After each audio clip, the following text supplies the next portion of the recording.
A new wave of syndicate violence had freshly broken out across the neon-drenched east side of Blackwood, and the radio announcer kept repeating that everyone who valued their life should stay indoors. I stayed inside the neon-lit sanctuary of the Copper Coin Diner only because I was pulling the graveyard shift, and my manager didn't pay me nearly enough to die heroically on the sidewalk. The rain outside was coming down in sheets, blurring the headlights of the occasional patrol car passing by. Then the heavy glass door of the diner swung open. A man in a perfectly tailored charcoal suit walked in, clutching his left side as a dark, slick stain spread rapidly across his crisp white shirt, leaving a trail of deep red blood on the linoleum floor I had literally just finished mopping. He lifted his piercing, dark eyes to meet mine, his breathing ragged, and muttered a single word. "Water. Please." I corrected him, leaning casually against the counter with my mop still in hand. The four massive men who filed in right behind him completely froze, their hands instantly drifting toward the lapels of their heavy coats. I didn't blink. I poured a tall glass of ice water, slid it across the counter, and then tossed a clean, white bar towel directly at his chest. "Wipe yourself off," I said, my voice completely flat. "And that will be $5. The man looked at me with a slow, calculating intensity, as if trying to decipher what kind of creature stood before him. "You are charging me for water?" "No," I replied, crossing my arms. "The water is free. The $5 is for the blood you just tracked onto my clean floor." For a long, agonizing second, nobody in the room breathed. The air grew heavy, suffocatingly thick. Then, a slow, dangerous smile spread across his face, and every single man standing behind him took exactly one step back. "Aren't you afraid of bad men?" he murmured. "Bad men are a police problem," I said, looking him dead in the eye. "The blood on my floor is a Maeve problem, and right now, I am the one holding the mop." I didn't know who he was at that moment. I didn't know why a single look from him could freeze an entire room of hardened criminals. But by tomorrow morning, half of the state would know my name. And I would soon learn that the man I had just scolded over a cleaning chore was Julian Vance, the most ruthless syndicate leader in the Pacific Northwest. He was still standing there, one hand firmly pressed to his bleeding side, watching me with an expression that clearly suggested nobody had made him pay for a single thing in a very, very long time. "You are entirely serious," he said. "I am entirely tired." I shot back, which, in my experience working the night shift, produces the exact same results. "Now sit down in the back booth before you faint and bleed all over the vinyl. Vinyl stains way worse than tile." He actually sat. The men behind him, 4 refrigerators and expensive cologne, hovered nervously near the entrance, looking completely unsure of whether they should protect him from the rival gang outside, or protect the diner from whatever I was about to do next. One of them actually reached inside his jacket again as I approached the booth with a medical kit. I paused, giving him the exact same look I reserved for teenagers who tried to skip out on their check without tipping. "Put that thing away," I warned. "I am holding a first aid kit, not a grudge." The bodyguard lowered his hand slowly, glancing at his boss for permission to exist in this exact moment. Julian, watching me with a mixture of absolute disbelief and growing fascination, gave the smallest, sharpest nod of approval. I peeled back his jacket just enough to examine the wound. It looked angry, raw, but thankfully shallow. A lucky graze from a high-caliber round that had tried, and failed, to end his reign tonight. "You're going to live," I announced loudly, mostly to keep the room from vibrating with pure, unadulterated tension. "Congratulations. Now try to look a little less disappointed about it." "I am not disappointed." You have the face of a man who expected a much more dramatic, cinematic outcome. If you happen to faint, I added, ripping open an alcohol wipe, I'm just going to put a yellow wet floor sign next to your boots and pretend this isn't my section. He laughed. It was a rusty, gravelly sound, like a mechanism he hadn't used in years. Behind him, one of his men genuinely flinched at the sound, and another made a strange, strangled noise in his throat. Do all syndicate bosses bleed this dramatically? I asked, pressing the gauze down with far more efficiency than gentleness. Or are you just trying to impress the midnight crowd? I have been shot at with far less disrespect. Then you should be thanking me. I am actively expanding your emotional range. Most people, he murmured, watching me tape the bandages down with the kind of intense focus he probably usually reserved for plotting a turf war, would be on the floor crying right now, screaming, fainting, begging for their lives. My mother works the morning shift at a truck stop diner 2 towns over. If I called her right now, she'd just tell me to finish my side work before the coffee gets cold.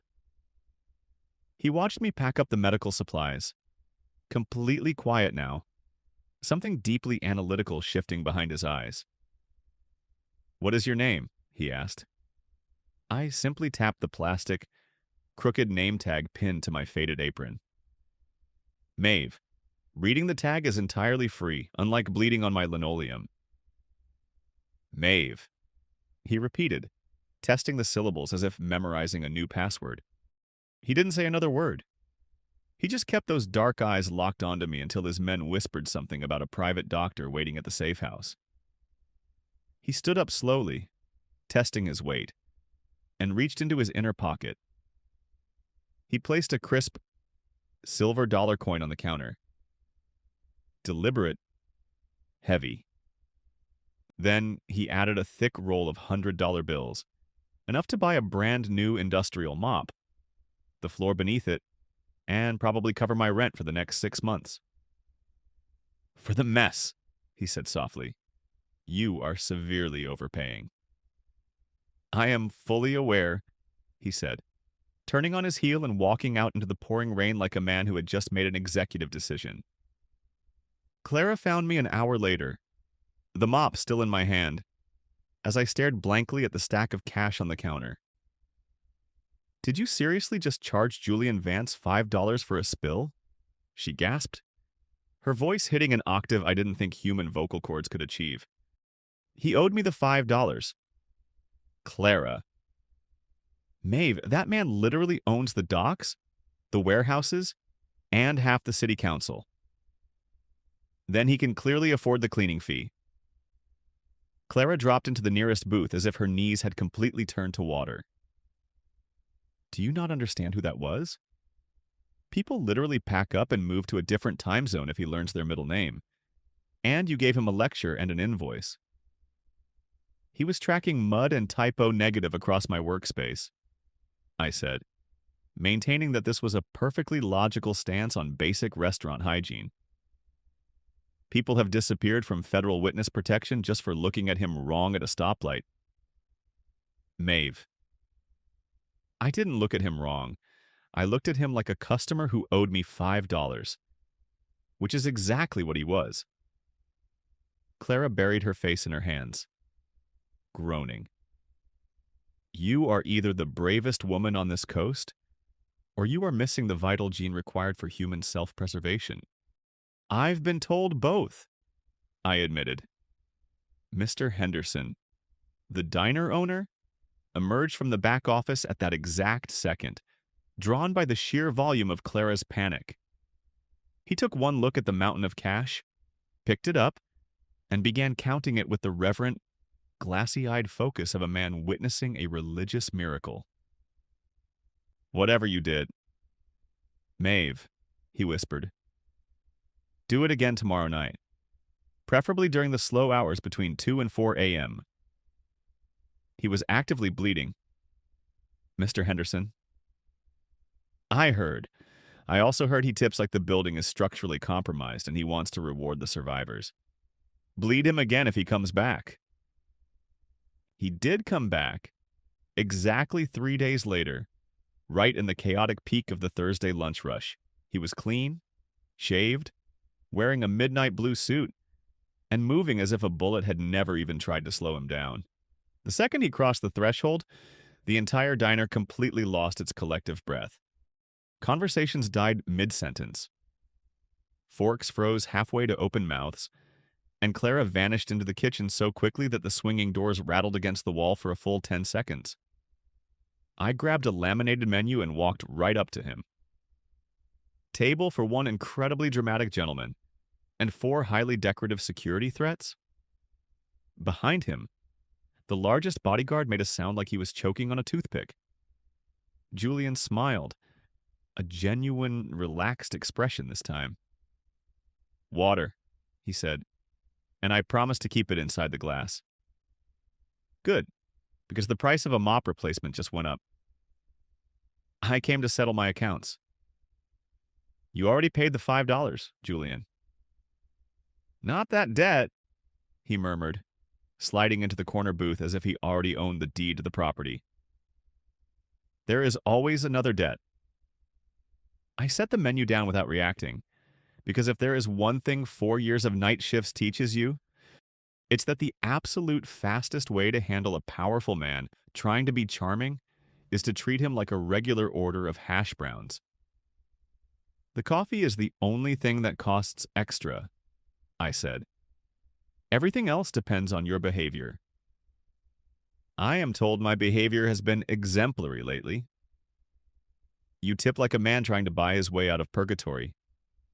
"What exactly did you do?" He paused, staring at me for a long, quiet moment, something complex shifting beneath his calm facade. "Nothing I regret telling you about," he finally said, which wasn't an actual answer at all. He ordered a plate of eggs he barely touched, spending the next 2 hours simply watching me work the floor, tracking my movements as if I were the most interesting puzzle he had encountered in a decade. His men kept exchanging deeply stressed glances, clearly unaccustomed to spending their afternoons guarding a napkin dispenser. The deliveries began the following week, and each one was more ridiculous than the last. First came the roses.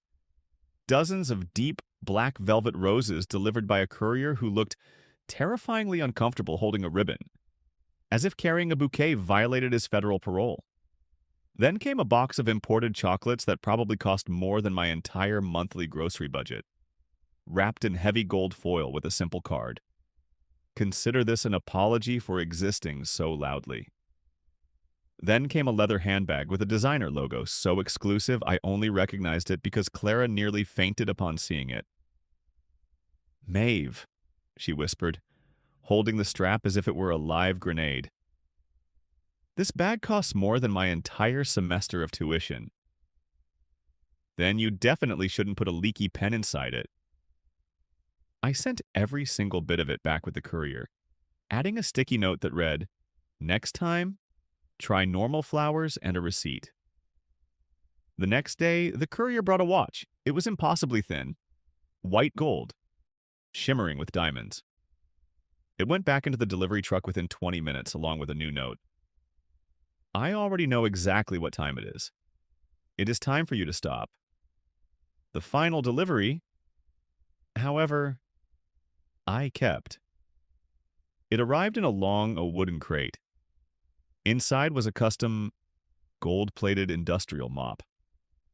My name, Maeve, was engraved along the polished mahogany handle in an elegant, sweeping script that proved whoever designed it had never actually cleaned a bathroom in their entire life. It was, at the very least, a highly functional tool, and I refused to let a perfectly good cleaning implement go to waste out of stubborn pride. I later found out from Gideon, Julian's right-hand man, that Julian viewed my keeping the mop as a massive, historic victory. "Boss," Gideon had apparently told him, "I really do not think a gold-plated janitorial supply means what you think it means." Julian had simply smiled. It means she is practical. Gideon. A practical woman understands a practical object. The rest will follow. He showed up the next evening, sliding into his usual booth with the absolute confidence of a king arriving at court. "If you want to sit in my section," I told him, setting down a glass of ice water, "you follow the copper coin code of conduct. No intimidation, no firearms on the table, no hostile corporate takeovers during the dinner rush. And if you scare away my regulars, you are paying an emotional damages fee into the tip jar." That is an exceptionally specific list of regulations. This is a normal diner. You are the only abnormal variable here. And what if a threat becomes absolutely necessary?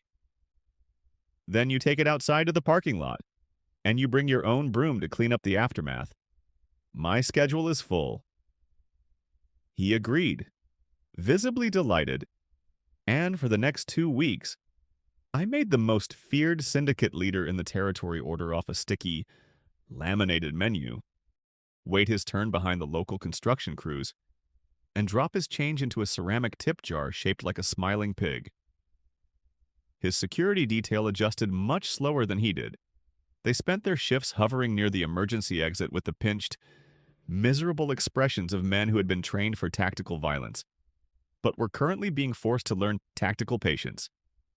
"This is completely soul-crushing," one of them grumbled to Gideon during the second week, watching Julian wait patiently behind an elderly woman who was trying to pay for a $4 pancake using only nickels. "He looks more relaxed than I have seen him since the corporate war of 22, Gideon replied quietly. "So shut up and hold the syrup." The breakfast incident happened on a rainy Tuesday morning, an event I still harbor a slight professional grudge over. I had told him the day before that I couldn't get coffee with him because I had a double shift to cover. Julian solved this conflict the way powerful, wealthy men solve most obstacles: badly, expensively, and without asking a single soul for permission. I walked into work at 6 a.m. only to find the entire restaurant completely empty. The door was locked from the inside. Every single regular customer had been politely, but firmly, turned away at the sidewalk by 2 massive men in dark overcoats. Mr. Henderson was practically vibrating with capitalist joy in the corner, clutching an envelope of cash thick enough to pay off the diner's mortgage. Out on the curb, old Mrs. Gable, who had eaten the exact same slice of dry rye toast in booth 4 every morning for the last 12 years, was standing in her raincoat, looking utterly heartbroken. I marched straight over to Julian's booth, my arms crossed tightly enough to cut off my circulation. "Romance, Julian, is not a hostile corporate takeover with a side of blueberries." He turned to Gideon, completely deadpan. "Write that down." "I am not being romantic right now. I am being deeply, profoundly furious," I said, pointing a finger at the window. "You just displaced real people who rely on this place for their morning routine, their peace of mind, their 15 minutes of quiet before a 10-hour workday. Go outside and apologize to them, every single one. Starting with Mrs. Gable, who looks like you just personally threw her cat into traffic." I have never harmed a feline in my life. Maeve. Not the point. Julian, move. And he did. 1 table at a time. Stiff, awkward, and completely out of his comfort zone. The head of the Vance syndicate walked out onto the rain-slicked pavement to apologize to a line of confused, blue-collar workers. Gideon was actively filming the entire historical event on his phone with an expression somewhere between sheer terror and religious awe. Mrs. Gable, once she fully grasped that the terrifying man in the $1 million suit was apologizing for stealing her booth, reached up and patted his cheek, telling him he owed her a month of free breakfast, which he agreed to instantly without a single negotiation. By the time it was over, Julian looked like a man who had just realized that wealth doesn't automatically grant you the moral high ground. It was, I noted privately, The very first solid proof that he was actually capable of listening to me. My actual life? Of course, I kept happening in the background of all this high-stakes drama. My old apartment had a radiator that only worked if you hit it with a wrench at a precise 45-degree angle, a landlord who blocked my number whenever I texted about the plumbing, and a budget that was stretched so thin it was practically transparent. Julian tried to intervene the only way he knew how, aggressively and with a checkbook. An anonymous, highly professional construction crew showed up at my building, claiming they were performing a city-mandated luxury upgrade to my specific unit. I knew immediately who was behind it. I don't want a fixer. Julian? I told him the next time he ordered a coffee. I want a normal life where people ask for my consent before they alter my reality. Understood, he said softly.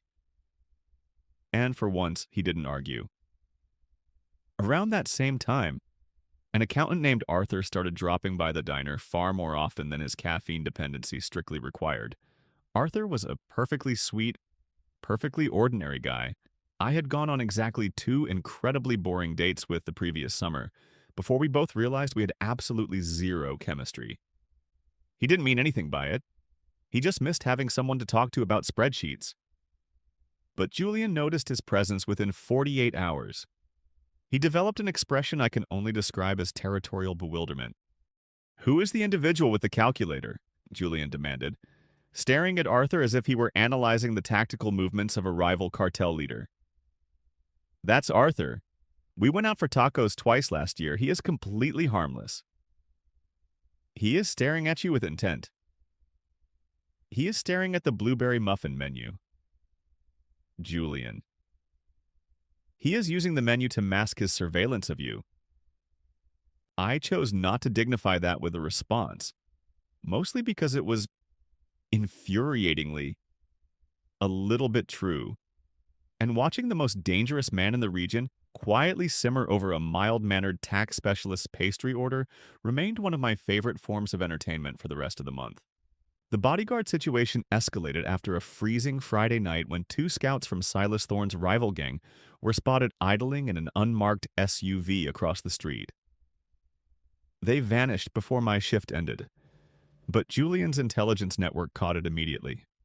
The very next morning, 2 new regulars appeared in my section. They tried, and miserably failed, to look like casual diners, ordering black coffee they never actually drank and staring at the exact same page of the local newspaper for 4 hours straight. So, I made them clear tables. By the end of the week, I had officially named them Brick and Mortar. I put Brick on dishwashing duty when the back-of-house staff called in sick, and I forced Mortar to memorize everyone's specific coffee preferences so he could actually contribute to society during the 8 a.m. rush instead of just lurking by the creamers looking like a federal indictment. Brick actually turned out to have a genuine, hidden talent for the espresso machine. Mortar, unfortunately, kept glaring at anyone who tried to talk to me for longer than 30 seconds, which resulted in Clara spending a whole week convinced he was deeply in love with her before I had to gently explain he was just executing a security detail very poorly. I confronted Julian that evening, leaning over his table with my arms crossed. "If you are going to station soldiers in my workplace, I am putting them on the payroll and giving them a hairnet." He laughed, genuinely delighted, until he saw the look on my face and realized I wasn't joking about the core issue. "You didn't ask me, Julian. You just decided. That isn't protection. That is just control wearing an expensive Italian tie." He fell completely silent, processing my words with a level of gravity I hadn't expected. I have spent 15 years deciding exactly what people need before they have the chance to tell me, he confessed, his voice dropping to a low rumble. It is the only way I have kept my people alive. I did not consider that it might feel like a prison to you. It does. Something shifted in his expression, a vulnerability he rarely let anyone see. "No more guards," he promised. unless there is a verified, immediate threat. And if there is, I will tell you myself before I deploy a single man. Our very first official date happened entirely on my terms. No restaurant buyouts, no private helicopter rides to Seattle, no trail of black SUVs following us like a funeral procession, and absolutely no one, under any circumstances, referring to me as the lady or mom, a rule I made him verbally repeat back to me twice before I unlocked the car door. We ended up at the late-night street fair down by the industrial pier, surrounded by cheap string lights, smoke from charcoal grills, and a line 12 people deep for artisanal empanadas. I have not stood in a queue since I was 17 years old, Julian murmured, staring at the line as if it were a personal insult to his lineage. Congratulations, I smiled, nudging his shoulder. Tonight, you rejoin the human race. What exactly happened at 17 that allowed you to stop waiting? I inherited an empire and a significant amount of firearm ammunition. Right. Well, for the rest of us, nothing happens. We just stand here until the food is ready. He endured the wait remarkably well, though his shoulders remained completely rigid the entire time. He looked visibly startled every single time a stranger accidentally bumped into his sleeve without immediately begging for a pardon. A teenager in a backward cap cut directly in front of him to grab a napkins dispenser, completely oblivious to the fact that he was cutting off a man who could have had his entire block demolished by morning. Julian looked so profoundly bewildered by the absolute audacity of the youth that I had to look away to keep from laughing out loud. When we finally received our food, we ate standing up by the wooden railing of the pier, watching the dark water churn below. Everyone in that city fears me. Maeve, he said quietly, his eyes fixed on the horizon. But almost no one actually knows me. What's the difference? Fear ensures obedience. It does not ensure honesty. Nobody has spoken a plain, unvarnished truth to my face in over a decade. Not about business, not about life. I doubt anyone would even tell me if my coffee order tasted like battery acid, simply because they are too terrified of the reaction. For the record, your coffee order is completely ridiculous. Nobody drinks double espresso with 4 packets of raw sugar unless they are trying to punish their heart. A warm, genuine smile broke through his usual calculated mask. See? Already far more honest than my entire board of directors. I am tired of being invisible. Maeve. I know the feeling. I admit it, surprising myself with how easily the confession slipped out. When you wear an apron, people only see the uniform. They don't see the person's survival running the shift. I understand that far better than you think, he murmured. And in that brief moment, standing on the old wooden pier with grease on our fingers and the dangerous, glowing silhouette of Blackwood behind us, I understood exactly what Clara had meant about his smile. It didn't freeze the room out of terror. It froze it because it was entirely captivating. The prank started shortly after that night, the kind of low-stakes nonsense that only develops when 2 people stop performing for society. I changed his contact name in my phone to $5 fine. He retaliated within an hour, renaming himself in my text messages as the linoleum tax collector, which caused me to laugh so loudly during a quiet Tuesday shift that I nearly dropped an entire tray of clean glassware. He sent a bouquet of wild lilies to the diner with a miniature printed invoice taped to the ribbon. Refund request. Emotional damages incurred via waitress sarcasm. I filled out an official diner receipt. Stamped it denied in bright red ink. Added customer is overly dramatic. And mailed it back to his corporate headquarters.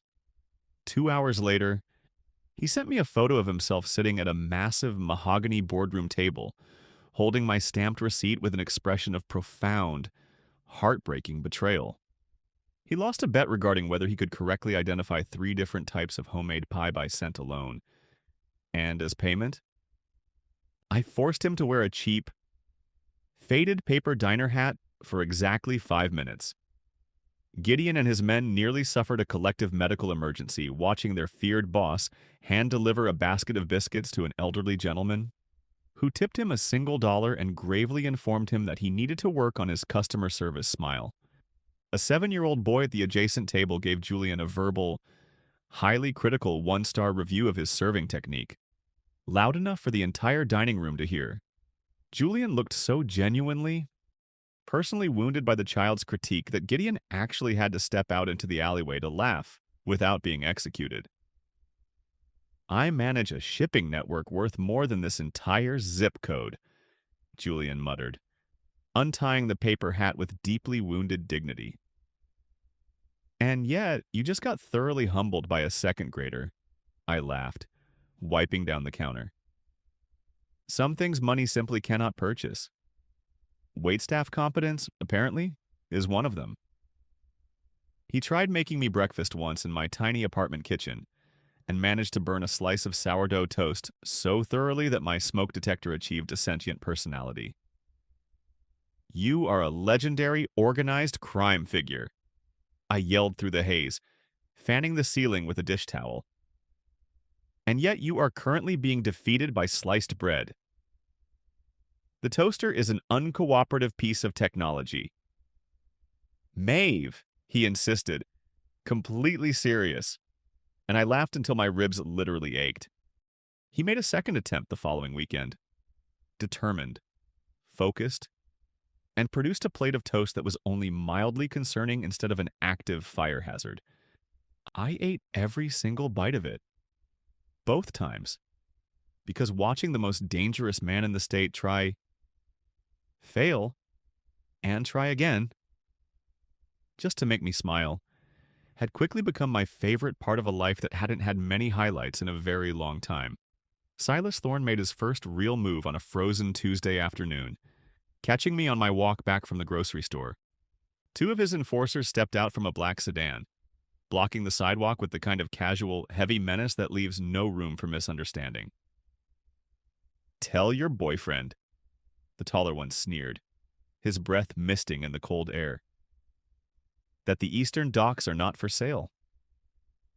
"He isn't my boyfriend," I replied, keeping my voice perfectly steady even as my pulse began to hammer against my ribs. "He is a severely overpaying customer with terrible impulse control. If you want to leave him a memo, go drop it in the pig-shaped jar at the Copper Coin. I don't do courier work for criminals." The enforcer took a step closer, the smell of cheap tobacco and damp leather washing over me. "You think this is a game, girl?" "I think you are standing remarkably close to a woman who once made Julian Vance apologize to a 70-year-old woman over a piece of rye toast." I shot back, keeping my eyes locked on his. "Trust me, humor is the only defensive strategy I have right now, so please let me use it." They didn't find it amusing, but before the man could reach for my arm, Julian's luxury sedan tore around the corner, screeching to a halt directly against the curb. I never fully figured out how he knew exactly where I was at that precise second, though I strongly suspected brick and mortar had something to do with it. What followed wasn't an explosion of violence. It was something far worse, far colder. Julian stepped out of the vehicle. He didn't yell. He didn't draw a weapon. He simply walked up, his eyes flat, completely devoid of human warmth, and delivered a single, quiet sentence in a tone I had never heard from him before. The two enforcers literally went pale, stepping back as if the pavement beneath their feet had suddenly turned to ash. The entire exchange took less than 40 seconds. The sedan sped away, and by the time Julian turned back to face me, his voice had instantly softened into something entirely different. "Are you harmed?" he asked, his hands hovering near my coat shoulders, trembling slightly as if he weren't sure he had the right to touch me. "No," I breathed, exhaling a cloud of mist. "Just slightly cold, and highly impressed by your delivery. Very cinematic." He didn't smile. He was too shaken beneath his icy composure to fake it. "Later," once our heart rates had returned to normal. We sat in his idling car outside my apartment building. He insisted on watching me walk entirely inside the lobby before he left. "You don't scare me when you are being dangerous?" "Julian," I told him plainly, looking at his profile. "You scare me when you think danger is the only language you are allowed to speak." He didn't answer. I could see the words landing deep within him, striking a nerve he hadn't prepared to defend. I pulled back slightly after that day, suddenly terrified of the stakes of the world he lived in. Julian, true to his nature, immediately tried to resolve my fear using capital. He offered to purchase the entire diner building from Mr. Henderson, pay off every single line of credit I had ever opened, and move me into a secure penthouse overlooking the river where I would never have to check a price tag again. He laid the entire plan out during a quiet shift. Calm, logical, as if solving the equation of my safety was simply a matter of adding enough zeros to a check.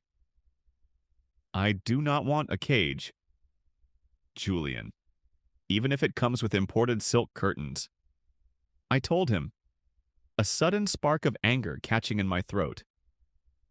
My voice cracked despite my absolute best efforts to keep it professional. "You keep trying to manage me like a liability assessment. I am not a corporate security problem that disappears if you throw enough funding at it." He froze, looking at me as if I had just stripped away his armor. "I know exactly how to eliminate threats." "Maeve," he said, his voice rough, hollow. "I have no idea how to make a person feel genuinely free beside me. Teach me." I didn't have a clever comeback ready for that. The sheer honesty of the admission, the plain, unvarnished vulnerability of a king asking for guidance, cracked something wide open in my chest that all his millions could never have touched. He truly did get better after that afternoon, in the tiny, quiet ways that matter infinitely more than grand gestures. The diner's ancient, temperamental espresso machine suddenly began operating with flawless, Swiss precision one morning. Mr. Henderson spent an entire week loudly praising the local utility company for a maintenance miracle, while I quietly smiled, knowing exactly whose miracle it actually was. Julian brought me a pair of high-end, ergonomically designed work shoes instead of diamond tennis bracelets, the kind explicitly built to survive a 12-hour shift on concrete floors. When I tried to protest the gift, he simply held up a hand. "These are not a romantic gesture, Maeve. They are a mandatory workplace safety regulation compliance measure." It was such a transparent, ridiculous excuse that I let it slide just to enjoy watching him get away with it. He ordered premium catering to be delivered to the diner staff during a brutal Friday evening rush, without ever dropping by to demand credit for it. He waited out in the parking lot in his car, hour after hour, never texting me to hurry up, completely patient until my shift actually ended. Sometimes he read, sometimes he just watched the neon sign flicker, never once making his presence feel like an obligation or an ultimatum. He discovered, without me ever stating it twice, that my favorite dessert was the diner's cheap, slightly burnt caramel flan, and he quietly paid Mr. Henderson to ensure a slice was always set aside in the back cooler before the evening regulars could clear it out. He asked for my explicit permission before sending security details, checking with me first instead of dictating my schedule, and I found myself softening completely.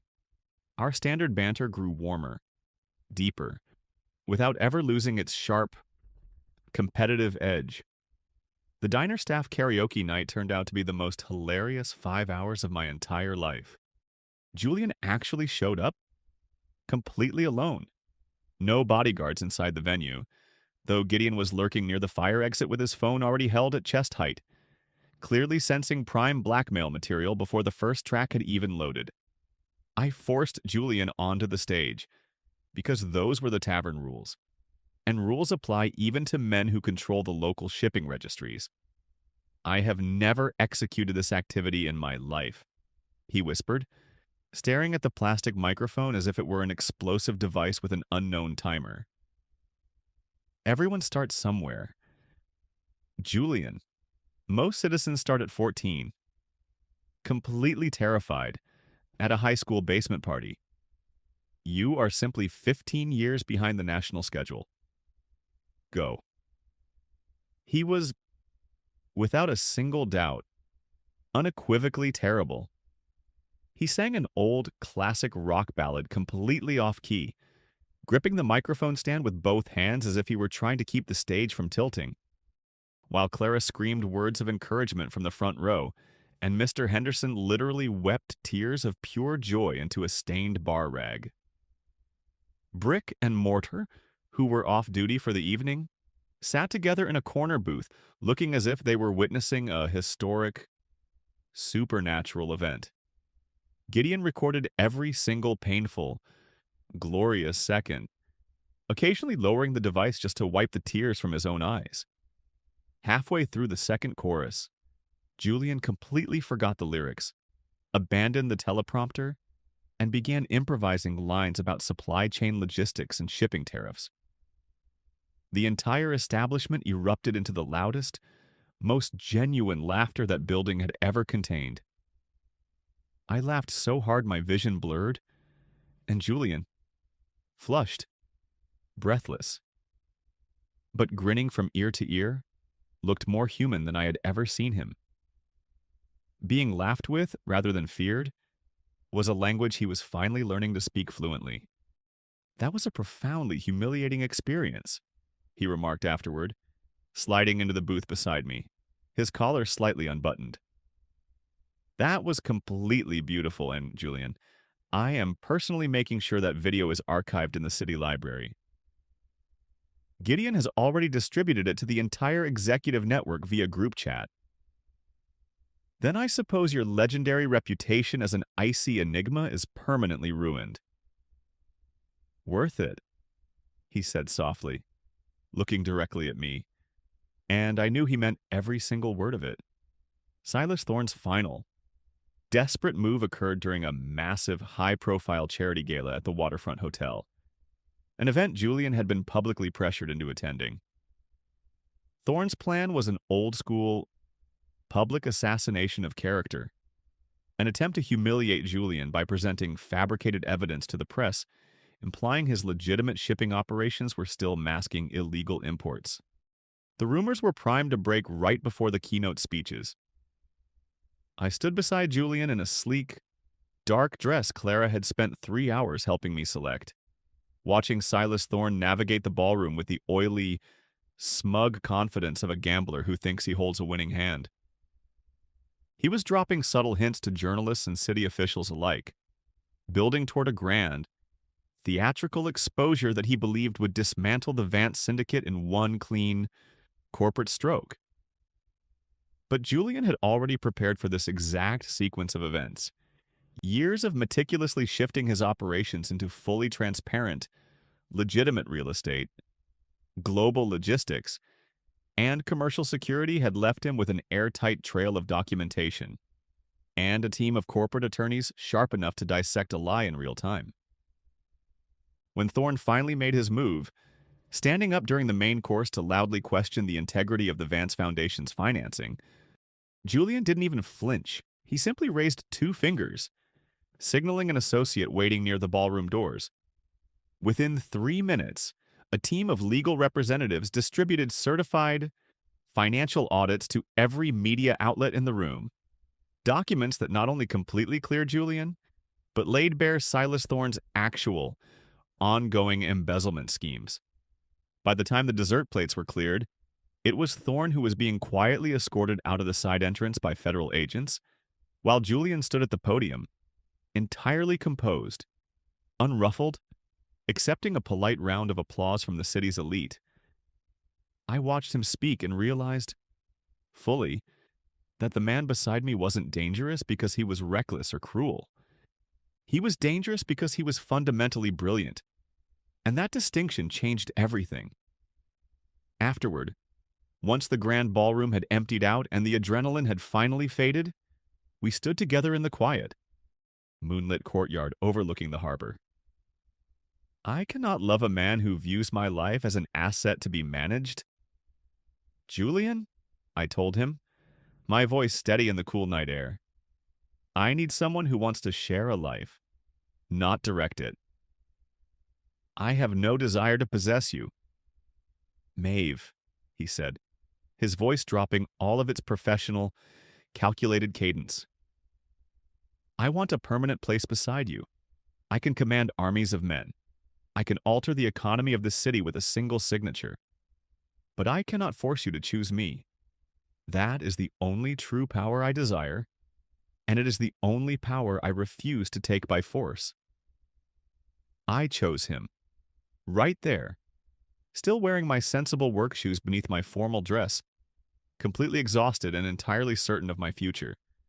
He kissed me slowly, carefully, like a man who had finally learned the immense difference between seizing an object and accepting a gift.